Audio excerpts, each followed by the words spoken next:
You are listening to the Scars and Guitars podcast. My name's Andrew Mackay-Smith, and this is a conversation with Richard Meiz. He's the excellent drummer in a band from Italy called Genus Ordinis Dei. The reason for the conversation is to promote the band's brand new album for 2018 called Great Olden Dynasty. Let's have a listen to what Richard has to say. Here we go. It's very early in the morning there for you, is it? Yeah, not that early. I mean, it's 10 a.m., but I just woke up and having my coffee.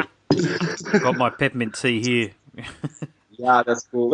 Yeah, it's almost 6 o'clock here, mate, so it's dark outside at the moment, but that's the wonders of technology, mate. You're in Italy and I'm in Australia, and we can talk to each other across the globe.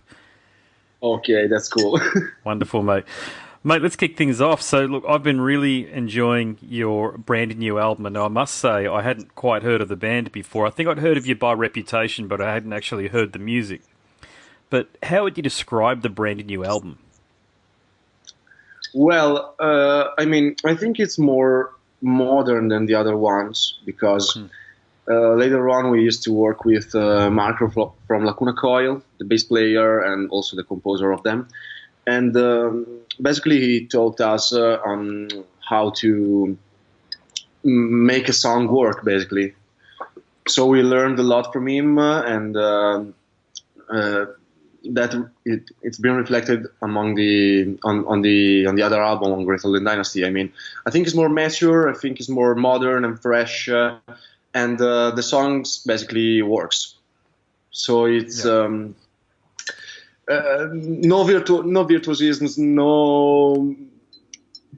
no strange shit among the songs, just heavy metal straight to the core. Yeah. I was trying to think of the best way to describe your music to somebody who might not have heard it, and I came up with a couple of comparisons. So bear with me here.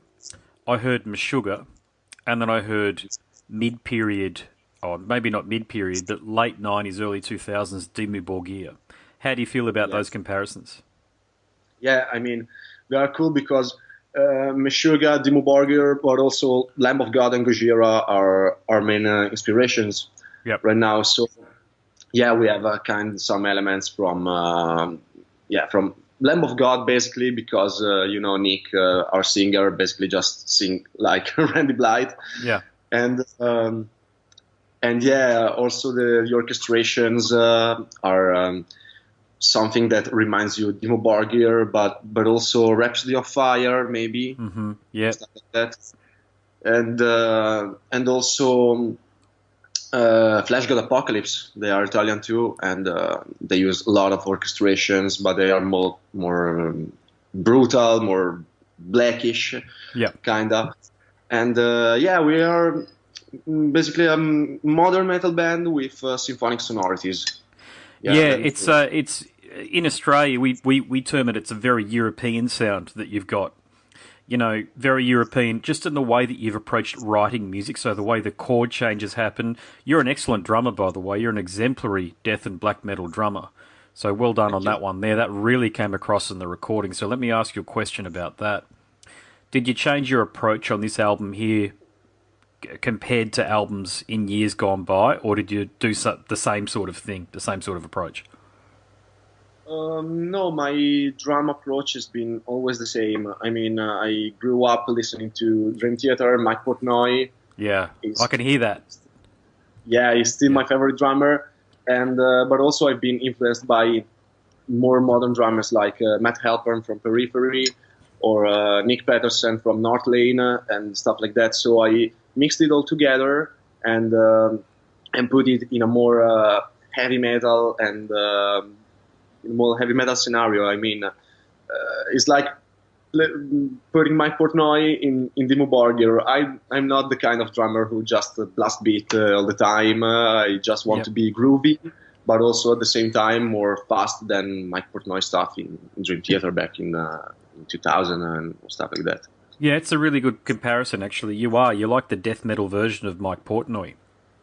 You know, very good hi-hat work. I'm a musician as well. I don't know whether you can see my guitars behind me here, but yeah. Music Man? Yeah, bass. Yeah, you can see it. But yeah, it's a Music Man 5-string bass because I play covers music, so Like I cover other people's music and I go and play it in pubs and clubs around the state that I live in here in Australia. So I don't think, honestly, look at me, I don't even play metal, but I have an intense interest in it. And especially talking to musicians like yourself who are very accomplished. So tell us about your background, because as a musician, because I was reading that the band's members graduated from an institute there in Italy, and that's where you guys met. No, actually, we met because we all live in the same city, which is a small town in northern Italy, like 300 people, like stuff like that. Yeah. And we all used to play in different bands before actually form Genus Ordinis Dei. And I mean, we also shared the stage with our bands in the very first time. I mean, when we were maybe 15 or 16 years old, and that's how we met. But later on, yeah, we all started to study music, to go in musical academies, and just after the graduation, we met together and we decided to set up the band. Yeah, fair enough. Okay. Tell us about the band's name, because it translates into English as Order of the Race. Now, to me, it looks like it's Latin. Is that correct? Genus Ordinis Dei? Yeah. Yeah, it's a Latin name, and it means origin or ancestry of the divine order. What's the meaning behind that? Is there a bit of an Illuminati vibe going on there, is there? Yeah. Yeah, kind of. Because, well, in our very first album, The Middle, we started out to make a concept album, or let me say that every of our album are concept albums. Okay. And in The Middle, we started out with a part of a trilogy, of a main trilogy that will bond every album to the other ones. And in The Middle, we told a story that is like a reinterpretation of the Bible. And, we wanted to take the Bible from the very beginning, from the Genesis to the Apocalypse, and reinterpret everything that comes from day zero to the very last day of humanity and stuff like that. And so we basically described some main characters among these albums, among the story. And in the very first one, we told basically the entire story. And in the other ones, we are talking like they are taking like a spin-off of the very first album. But we will for sure made also the beginning and the end, so to complete the trilogy, but with some other spin-offs. Yeah, it's all bonded together because if you know this, and if you know now the meaning of Genus Ordinis Dei, I think you can understand. Yeah, absolutely. Yeah. So, do you guys, as a collective, are you interested in, say, things that aren't so much of the mainstream? So, are you interested in conspiracy, and are you interested in a government beyond government? Are these subject matters that really interest you guys? Not really, because we are not. We never talk about politics in music. Or stuff like that, and we are not interested in conspiracy or stuff like that. We just wanted to give another reading of the Bible, of the story, but it's all personal. Is not. Yeah, fair enough. Okay. Yeah, no, that's fair enough. Yeah. Now, talking about the music again, I noticed that at the end of last year, you played with an excellent band, a very underrated band called Hell. Yeah. Yeah, how was that performance? Because I think Hell are one of the best heavy metal bands around ever, but hardly anybody knows about them because they went away for about 30 years and they've just come back. Yeah. Yeah, let me say that, first of all, Hell are some of the nicest guys we've ever met. They are super cool, and backstage we just hang out together. It was super fun to play with them. But about their performance, they are great. I mean, I just used to listen something from Hell, never know them directly, but I was speechless watching their performance. I mean, their scenography, their guitar sounds. I mean, one of the best guitar sounds I've ever heard live, and I'm a big fan of Dream Theater, so Let me say that. Yeah. This is very important. Super cool guitar sounds, super cool show. They are very theatrical, on stage. They are a super cool band. Yeah, and Andy Sneap, did you have an opportunity to talk to him very much? What? Andy Sneap, their guitarist, who has also produced the album. Oh yeah, I mean, we were just on the backstage together, and we were in the same hotel, so we hang out. We never talked that much. We just had some beer because we were in Belgium, So Oh yeah, well, when in Belgium, of course, you're going to drink beer.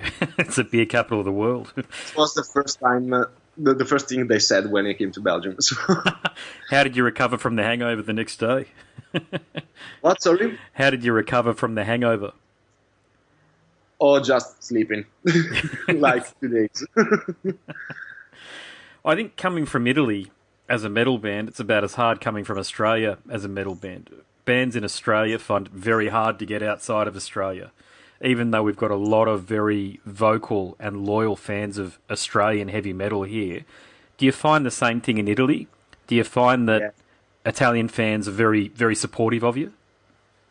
Yeah, of course. I mean, like you said, in Australia it's very difficult to be a metal band, and in Italy it's even more difficult because we are more a religious country, and also there is pop music that is pretty much everywhere here, and no one gives attention to heavy metal or metal music in general. But we have some very hardcore fans here. We have some people who came. For example, when we played in Belgium, it's 14 hours traveling from Italy if you don't take a plan. Yeah. And they organized with a van to come with us and see the show. And they are very supportive, but it's still an underground stuff. Metal in Italy. We have, some exception like Lacuna Coil, Rhapsody of Fire, or Fleshgate Apocalypse that now are mainstream bands. But like you have Parkway Drive, North Lane. You mentioned North Lane earlier. Yeah, there's a few good Australian bands around. Yeah. And but it's very difficult to emerge in Italy. But it could be the same in every country if you don't pay too much attention to underground bands since the very beginning. Yeah. Well, I think you guys have a very ambitious sound in that you could actually break out of the underground and you could join a festival like Wacken very easily. I could see you guys actually getting to that point and being on the bill. It will be a dream for us to play at Wacken open air, but sometimes it doesn't depend on music. It depends also on how many contacts you have with the festival, and in other cases, I don't know if for Wacken is the same. It depends also on how much you want to pay to play in that festival. Yeah, that's right. Yeah, how's you've obviously got an agency or a management, and do they look into these sort of things for you? Yeah, we have a management, which is Andrea from Lacuna Coil. The singer is doing the management stuff for us. And about the booking, we are now started a new collaboration with Rockin' Park Agency. Mm-hmm. It is an agency from Milano, and they basically work mainly in Italy and Switzerland. Not too far from us. But they work pretty well, and at the moment we are happy with them. We are obviously trying to find a better solution for big tours like the one we did with Lacuna Coil back in 2016. But at the moment we are quite happy about it. We have a very cool staff. They are very professionals, so they're great. Yeah. What was it like working with Christina on the album? Oh, it's been super cool and super fast because we just asked her, "Hey, Cree, we have a song that will be super cool to have a female featuring with, and are you interested?" "Yeah, why not?" "Okay." And basically, in just a couple hours, he recorded the entire song, one take with Maki, the bass player. Okay. And the take were perfect. She's a super pro. Yeah. Yeah, I bet. Yeah. I quite liked her take of "A Tout le Monde," the Megadeth song. Megadeth. Yeah, they re-recorded that track there. I thought it was better than the original, actually, with her voice on it. Yeah. I think she did a very good job. So do you think you could get over to the States and do a small underground tour over there, play small clubs over there, do you think, and potentially break over there? Well, I still don't know. I mean, at the moment, we are focusing more on Europe. Because it's more a European music genre. Like we really want to go to play to Scandinavia, to UK. Mm-hmm. That is a brand new opening market for the US market actually. Yep. And to go to the US or Australia too, it's very expensive for for a band like us. And but let me say that if there is the occasion for a super good tour, I'd say yes. For sure. Well, I think you could do well. Yeah, it's tough. It's tough for heavy metal bands in general, I think, to sort of start out. But I think if you just got to put the feelers out there, and then if you get lucky or get a bit of a break, as they like to say, I think you guys are a good enough band that if you ever copped a lucky break, you could keep the momentum going yourselves. Does that make sense? Yeah, it makes sense. I mean, it's not that we don't want to play to USA right now. I mean, I'd go tomorrow to play to the USA, but not if this is just some random gigs or stuff like that. If the tour is cool, I'd say okay. If the tour is cool to Australia, I'd say okay. If the tour is cool to Europe, I'd say okay. But Europe, I mean, it's very close to my house, so if they said like they did in Belgium, let's go to play one gig with Ella and you do the release party. Yeah, okay, let's go. Sweet, yeah. All right, so mate, for people listening, you've obviously got a Facebook page. You've got a very good Facebook page, I must say. Yeah. How else can they get in touch with you? So have you got Twitter? Have you got a band website that they can reach out to you via? Yeah, we have a website, which is genusordinistdei.com. And you can find us on YouTube, on Facebook, and Instagram, and Twitter also. But we don't use it too much, and our press office is very happy about that. All right, mate. No worries. That's it. Thank you so much for the interview. Really appreciate it. My name's Andrew Mackay-Smith, and you are listening to the Scars and Guitars podcast. That was my conversation with Richard Meiz, the excellent drummer in a band from Italy called Genus Ordinis Dei. Thank you so much for listening.